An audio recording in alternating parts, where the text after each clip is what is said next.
Hello dear students, कैसे हो आप सभी। आई होप कि बहुत अच्छे होंगे। तो आज के इस वीडियो में हम कक्षा 10 का प्रश्नावली 1.1 का क्वेश्चन नंबर 6 को सॉल्व करेंगे। तो देखिए, क्वेश्चन नंबर 6 में हमसे क्या कहा गया है। व्याख्या कीजिए कि ये जो संख्या दिया गया है और ये जो संख्या दिया गया है भाज्य संख्याएं क्यों है। ठीक है, तो देखिए यहाँ पर हमें दो संख्याएं दिया गया है इस क्वेश्चन में। एक तो ये हमारा एक संख्या है। अब आप सोचेंगे कि ये एक संख्या कैसे है, इसमें तो टोटल 4 संख्याएं दिख रही हैं। तो देखिए यहाँ पर 7 गुणा में 11 गुणा में 13 प्लस में 13 है। तो यहाँ पर इनका गुणा करके प्लस 13 कर देंगे तो ये पूरा एक संख्या ही तो बनेगा, है ना। ऐसे ही ये पूरा भी देखिए, यहाँ तक गुणा हो रहा है फिर प्लस 5 हो रहा है, तो इसको भी अगर हम सॉल्व करेंगे तो ये पूरा भी एक संख्या बन जाएगा। तो हमें इसमें यही व्याख्या करना है कि जो ये संख्या है और ये संख्या है ये भाज्य संख्याएं क्यों है। ठीक है, तो चलिए करते हैं। इसके लिए सबसे पहले आपको ये पता होना चाहिए कि भाज्य संख्याएं कौन सी संख्याएं होती हैं। तो मैं आपको एक बार थोड़ा सा समझा देता हूं। तो देखिए, सबसे पहले हम भाज्य संख्याएं समझ लेते हैं। तो भाज्य संख्याएं हमारी वे संख्याएं होती हैं जिनके 2 से ज्यादा गुणनखंड हो, यानी कि किसी भी संख्या का अगर 2 से ज्यादा गुणनखंड होता है तो वो हमारी भाज्य संख्याएं होती है। जैसे देखिए यहाँ पर मैंने एक संख्या ले लिया एग्जाम्पल के लिए 6। तो 6 के जब हम गुणनखंड लिखेंगे तो क्या क्या गुणनखंड होंगे। 6 का एक गुणनखंड तो ये खुद होगा 6, इसके अलावा 2 हो जाएगा, इसके अलावा 3 हो जाएगा और 1 भी हो जाएगा।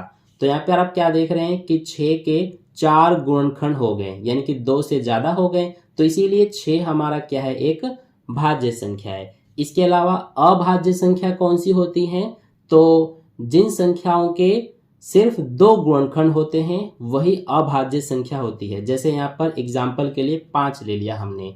5 का जब हम गुणनखंड करेंगे तो सिर्फ यही संख्या 5 होगा और इसके अलावा 1 होगा, यानी कि यही 2 गुणनखंड होंगे। तो इसीलिए किसी भी संख्या का अगर सिर्फ 2 गुणनखंड हो तो वो अभाज्य संख्या होता है, और किसी भी संख्या का अगर 2 से ज्यादा गुणनखंड हो, 2 से ज्यादा कितना भी हो सकता है, तो वो हमारा भाज्य संख्या होता है। ठीक है, तो इतना आपको समझ में आ गया होगा। अब हमें क्वेश्चन में पहला संख्या क्या दिया हुआ है, पहला हमें ये पूरा दिया हुआ है, यानी कि यहाँ पर हम लिख लेते हैं हमें 7 गुणा में 11 गुणा में 13 प्लस 13 दिया हुआ है। तो ये अब भाज्य संख्या क्यों है इसकी व्याख्या अब हम करेंगे। तो कैसे करेंगे, देखिए ये 7 से लेकर 13 तक ये पूरा क्या है गुणा में, फिर प्लस में क्या है 13। तो ये पूरा एक टर्म हो गया, यानी एक पद हो गया, और ये प्लस में 13 ये दूसरा पद हो गया। तो जब भी इस तरह से संख्या दिया गया होता है तो ये जो गुणा वाला पूरा है इसमें देखिए इसमें भी 13 है और प्लस में यहाँ पर भी 13 है।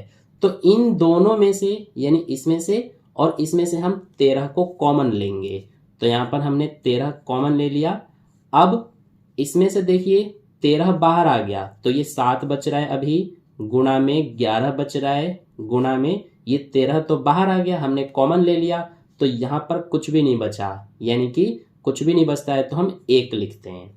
ठीक है, इसके बाद प्लस में ये 13 जो है इसको भी हमने कॉमन ले लिया यहाँ पर बाहर, तो यहाँ पर भी कुछ भी नहीं बचा तो हम क्या लिखते हैं 1। 1 क्यों लिखते हैं, क्योंकि 13 का 1 में गुणा करेंगे तो 13 एकम 13 ही हो जाएगा। ठीक है, तो इसीलिए ये हमारा यहाँ तक हो गया। अब देखिए ये 13, ये 7 का 11 में गुणा करेंगे, 11 सत्ते 77, 77 का 1 में गुणा करेंगे तो 77 ही आएगा, प्लस में क्या है 1। अब ये हमारा हो जाएगा 13, ब्रैकेट हटेगा तो गुणा का निशान, और 77 प्लस 1 ये हो जाएगा 78। ठीक है, तो यहाँ पर आप देख रहे हैं कि ये 13 गुणा में 78 ये हमारा आ रहा है। अब ये जो 78 है इसके भी हम गुणनखंड लिख सकते हैं। 13 तो हमारा ये अभाज्य संख्या है, लेकिन ये 78 के हम गुणनखंड लिख सकते हैं। देखिए इसके गुणनखंड अब हम निकालते हैं, अभाज्य गुणनखंड। सबसे पहले ये 2 के पहाड़े से जाएगा कितनी बार में, 39 बार में, फिर ये 3 के पहाड़े से जाएगा 13 बार में, और ये अब 13 के पहाड़े से जाएगा 1 बार में। तो 78 के गुणनखंड ये आ गए। 13 को तो हम एज इट इज लिख देंगे, गुणा में 78 की जगह पर हम इसको लिखेंगे 2 गुणा में 3 गुणा में 13।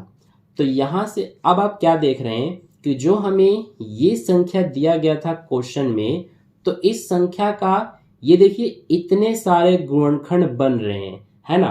तो हम क्या कह सकते हैं अब कि ये हमारी जो संख्या है ये भाज्य संख्या है, क्योंकि देखिए अभी मैंने आपको यहाँ पर समझाया कि भाज्य संख्या के 2 से ज़्यादा गुणनखंड होते हैं। तो यहाँ पर देखिए यही हमारे 4 गुणनखंड हो गए, इसके अलावा इस संख्या का एक गुणनखंड होगा, और इसके अलावा इस संख्या को सॉल्व करेंगे तो जो संख्या आएगा हमारा एक संख्या, वो भी इसका गुणनखंड होगा। यानी कि कुल मिलाकर हम ये कह सकते हैं कि इस संख्या का 2 से ज्यादा गुणनखंड हमारा बन रहा है, यहाँ पर आप देख सकते हैं। ठीक है, तो इसीलिए यहाँ पर अब हम लिख देंगे कि यह भाज्य संख्या है। क्यों है, इसका रीजन लिखेंगे हम, क्योंकि इसके 2 से अधिक गुणनखंड संभव है। तो इस तरह से हमें करके दिखाना था। ठीक है, ये पूरा रफ वर्क है, फेयर हमारा ये है। तो ये हो गया हमारा। इसके अलावा क्वेश्चन में हमें एक और संख्या दिया हुआ है, ये देखिए ये रहा पूरा 7 गुणा 6 गुणा 5 गुणा 4 गुणा 3 गुणा 2 गुणा 1 प्लस 5। तो इसको भी अब हम कर लेते हैं। हमें क्या दिया हुआ है उसको लिख लेते हैं, 7 गुणा 6 गुणा 5 गुणा 4 गुणा 3 गुणा 2 गुणा 1 प्लस 5। अब देखिए यहां से लेकर यहां तक ये पूरा गुणा है, यानी कि गुणा में है, और इसमें ये देखिए 5 है और प्लस में भी 5 है। तो इसीलिए इस पूरे में से और इसमें से हम क्या करेंगे, 5 को इस बार कॉमन लेंगे। तो 5 हमारा ये बाहर यानी कि कॉमन आ गया। अब इसमें क्या बचा, ये 7 बचा, गुणा में 6 बचा, गुणा में ये 5 तो हमने कॉमन ले लिया यानी बाहर ले लिया, तो यहाँ पर क्या बचेगा 1, गुणा में ये 4 बच रहा है, 3 बच रहा है, 2 बच रहा है और 1, प्लस में ये 5 को भी हमने यहाँ पर कॉमन ले लिया है, तो यहाँ पर क्या बचा 1 बचा। अब यहाँ से इसको सॉल्व करेंगे तो सबसे पहले ये 5 और यहाँ से क्या करेंगे हम कि ये देखिए यहाँ तक ये गुणा हो रहा है, 7 6 1 4 3 2 और 1, इनका जब हम गुणा करेंगे तो हमारा आंसर आएगा 1008, प्लस में क्या है 1।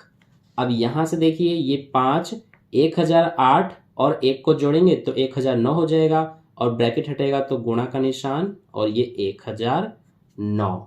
तो यहाँ पर देखिए जो हमारी ये संख्या है इसका 5 और 1009 ये 2 गुणनखंड हो गए। इसके अलावा इस संख्या का एक गुणनखंड होगा, और इसके अलावा इसको जब सॉल्व करेंगे तो जो संख्या आएगा वो भी इसका गुणनखंड होगा, यानी कि इसके टोटल 4 गुणनखंड हो गए। तो इसीलिए इसके अगर 2 से ज्यादा यानी कि 4 गुणनखंड हो गए तो ये भी हमारा एक भाज्य संख्या है। तो इसीलिए यहाँ पर हम लिख देंगे यह भाज्य संख्या है। ठीक है, और आगे क्या लिखेंगे हम, क्योंकि इसके 2 से अधिक गुणनखंड है। तो इस तरह से ये हो गया हमारा दूसरा वाला, यानी कि क्वेश्चन नंबर जो 6 है इसका पूरा सॉल्यूशन कंप्लीट हो गया। आई होप आपको ये समझ में आ गया अच्छे से। अगर फिर भी कहीं पे कोई डाउट है तो आप मुझसे कमेंट करके पूछ सकते हैं, मैं आपको समझा दूंगा। तो अगर आपको वीडियो अच्छा लगा है तो वीडियो को एक लाइक ज़रूर कर देना और अपने दोस्तों के साथ भी शेयर कर देना, और चैनल को सब्सक्राइब करके बेल आइकन प्रेस कर लेना ताकि नेक्स्ट क्वेश्चन के सॉल्यूशन की वीडियो जैसी अपलोड की जाए सबसे पहले आप तक पहुंच जाए। तो फिर मिलते हैं नेक्स्ट वीडियो में, तब तक के लिए धन्यवाद।